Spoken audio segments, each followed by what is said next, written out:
वासंती द्वारा लिखी जयललिता की बायोग्राफी अम्मा में आज हम पढ़ेंगे घायल बाघिन।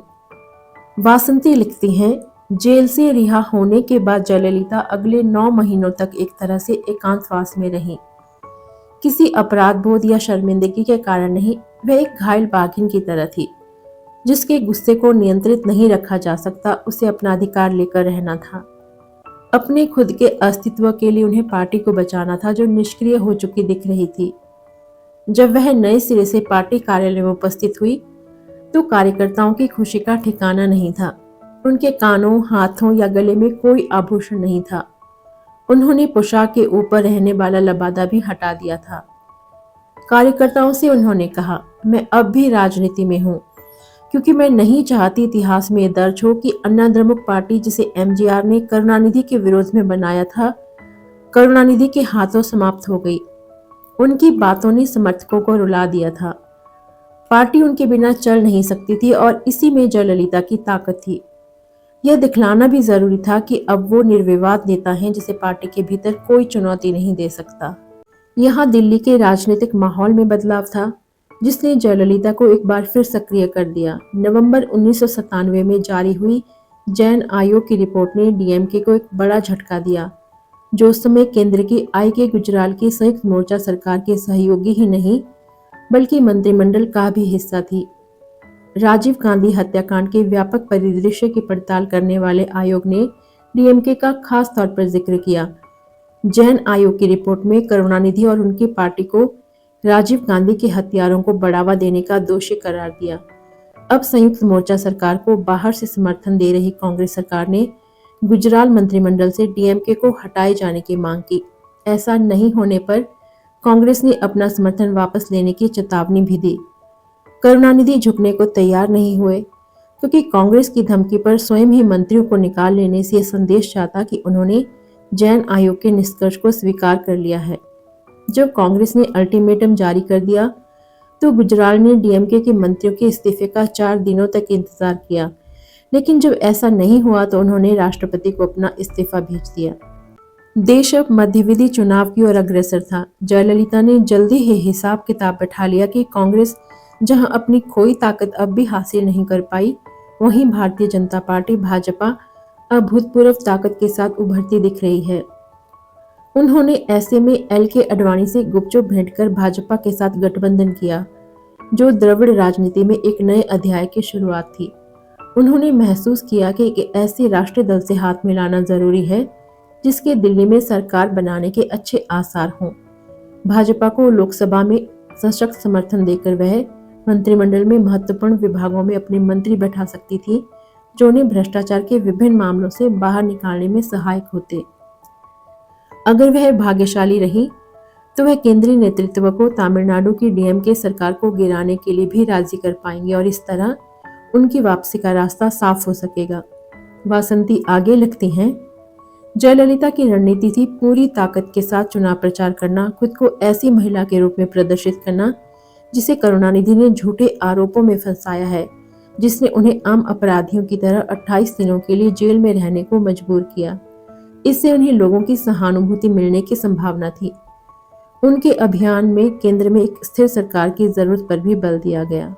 चुनाव के ठीक पहले एक और घटना हुई जिसने जयललिता को फायदा पहुंचाया। 14 फरवरी 1998 को, जिस दिन भाजपा नेता एल.के. आडवाणी को कोयम्बटूर में एक चुनावी सभा संबोधित करनी थी, वहां कुल 13 जगहों पर बम धमाके हुए जिनमें कम से कम 50 लोग मारे गए। अपनी सभा के समय में एक बदलाव के कारण आडवाणी सुरक्षित रहे। बम धमाकों ने डीएमके को हिला दिया और करुणानिधि को परेशान कर दिया, क्योंकि पूर्व चेतावनी पर ध्यान नहीं देने को लेकर उनकी ओर उंगलियां उठ रही थी। दरअसल जब दिसंबर 1992 में अयोध्या में बाबरी मस्जिद को गिराया गया, उसके बाद से कोयम्बटूर में अल उम्मा नामक सांप्रदायिक संगठन अपनी जड़ें जमा रहा था। करुणानिधि ने इस संगठन के समर्थकों और पुलिस के बीच आए दिन होने वाली झड़पों पर ध्यान नहीं दिया था।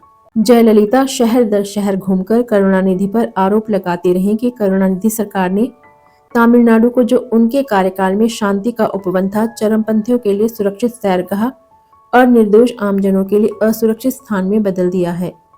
संसदीय चुनाव में डीएमके गठजोड़ का सुपड़ा साफ हो गया, जबकि जयललिता के नेतृत्व वाले गठबंधन को 30 सीटों पर सफलता मिली, जिनमें से 18 अकेले अन्ना द्रमुक ने जीती थी। जनता मानो भूल चुकी थी कि उसने 2 साल पहले जयललिता का बोरिया बिस्तर बंधवाया था। जयललिता खुश थी, एक बार फिर उनमें ताकत आ चुकी थी। भाजपा, जिसे स्पष्ट बहुमत नहीं मिल पाया था, सत्ता में बने रहने के लिए उनके 18 सांसदों पर निर्भर थी। यह सौदेबाजी का बढ़िया अवसर था जो उनके एक सूत्र एजेंडे, राज्य में कानून व्यवस्था की खराब स्थिति के बहाने डीएमके सरकार की बर्खास्तगी को पूरा कर सकता था। जयललिता ने जब केंद्र की भाजपा नीति सरकार को बिना शर्त समर्थन दिया था तो उन्हें जाहिर तौर पर उम्मीद थी कि उन्हें अहम सहयोगी की मान्यता देने के लिए प्रधानमंत्री तुरंत डीएमके सरकार को बर्खास्त कर देंगे। प्रधानमंत्री अटल बिहारी वाजपेयी ने 12 महीनों तक उनके साथ शाही बर्ताव किया। उन्होंने उनके हित में अपना मंत्री चुनने और विभाग बांटने का विशेषाधिकार छोड़ दिया। वाजपेयी ने वरिष्ठ अधिकारियों की नियुक्ति और बर्खास्तगी संबंधी उनकी बातें भी मानी, लेकिन करुणानिधि की निर्वाचित सरकार को नहीं हटाया। जयललिता ने दागी मंत्रियों रामकृष्ण हेगड़े, बूटा सिंह और राम जेठमलानी को हटाए जाने की मांग की। बूटा सिंह को तो हटा दिया गया, लेकिन बाकी को पद पर बने रहने दिया गया। जब उन्होंने रक्षा मंत्री जॉर्ज फर्नांडिस के नौसेना प्रमुख एडमिरल विष्णु भागवत को हटाने के आदेश पर आपत्ति जताई तो संघ परिवार ने खूब हल्ला मचाया कि जयललिता लक्ष्मण रेखा लांघ रही हैं। जयललिता ने जॉर्ज फर्नांडिस को बर्खास्त किए जाने की मांग की। ऐसा लग रहा था कि वो करुणानिधि को दिखाना चाहती थी कि वो केंद्र में कितनी ताकतवर हैं। जयललिता बहुत जल्दबाजी में दिख रही थी। उन्होंने अपने खिलाफ मामले देख रही विशेष अदालतों की वैधता को चुनौती दी, लेकिन सुप्रीम कोर्ट ने विशेष अदालतों को काम करने की अनुमति दे दी। अब मुकदमे जल्दी ही शुरू होने वाले थे और भले ही उनके वकील दावा कर रहे हों कि वह बिल्कुल पाक साफ साबित होंगी, लेकिन खुद जयललिता को डर था कि डीएमके कोई न कोई चाल कर उन्हें भारी नुकसान पहुंचा सकती है। ऐसे में वो दिल्ली पहुंची और संयोग से एक चाय पार्टी में गई, जहां कांग्रेस अध्यक्ष सोनिया गांधी समेत सभी बड़े कांग्रेसी नेता मौजूद थे। वह केंद्र की भाजपा सरकार के लिए ब्लैकमेल संदेश की तरह था कि यदि उनकी मांगे नहीं मानी गई तो वह पाला भी बदल सकती हैं। और जो लाजमी था वह हो गया। माना जाता है कि भाजपा फर्नांडिस की बर्खास्तगी की मांग मानने को तैयार नहीं हुई और अपनी मांग नहीं माने जाने के आधार पर जयललिता ने 1999 में केंद्र सरकार से अपना समर्थन वापस ले लिया और इसके बाद अविश्वास प्रस्ताव पर हुई वोटिंग में नाटकीय रूप से मात्र 1 मत से पीछे रह जाने वाली सरकार गिर गई। कांग्रेस ने यह कहते हुए सरकार गठित करने का एक दयनीय प्रयास किया कि उनके पास पर्याप्त संख्या में सांसद हैं, लेकिन इस बारे में वह प्रमाण नहीं दे पाई। नए चुनावों की घोषणा कर दी गई, लेकिन भाजपा नीति सरकार को एक कार्यवाहक सरकार के रूप में बने रहने दिया गया, जिसे कारगिल युद्ध से भी निपटना पड़ा।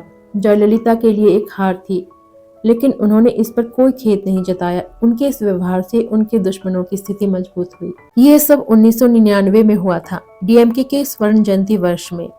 विडंबना ही कही जाएगी कि इसी वर्ष पार्टी को एक बड़ा नीतिगत फैसला लेना पड़ा जो इसकी विचारधारा के खिलाफ गया। करुणानिधि ने तत्कालीन राजनीतिक घटनाक्रम पर विचार करने के लिए पार्टी की कार्यकारी परिषद की बैठक बुलाई। परिषद एकमत थी कि पार्टी की सर्वोच्च प्राथमिकता जयललिता के खतरे को रोकना है। डीएमके और राष्ट्रीय स्वयंसेवक संघ के बीच ऐतिहासिक वैमनस्यता के बावजूद डीएमके की कार्यकारी परिषद ने भाजपा को समर्थन देने का फैसला किया। जैन आयोग की रिपोर्ट के बाद से सोनिया गांधी डीएमके से दूरी बनाए रखने की नीति पर चल रही थी। वाजपेयी आपातकाल के दिनों से ही करुणानिधि के मित्र रहे थे और उससे भी ज्यादा महत्वपूर्ण, उन्होंने डीएमके सरकार को बर्खास्त करने के जयललिता के आग्रह को नहीं माना था। इसलिए आगामी चुनाव में डीएमके भाजपा के साथ होने का सोचा समझा फैसला कर सकती थी। जयललिता यह अनुमान नहीं लगा पाई थी कि उन्हें खत्म करने के लिए डीएमके इतना आगे तक जा सकती हैं। कल हम पढ़ेंगे सियासी बदला। तो फिर मिलते हैं कल।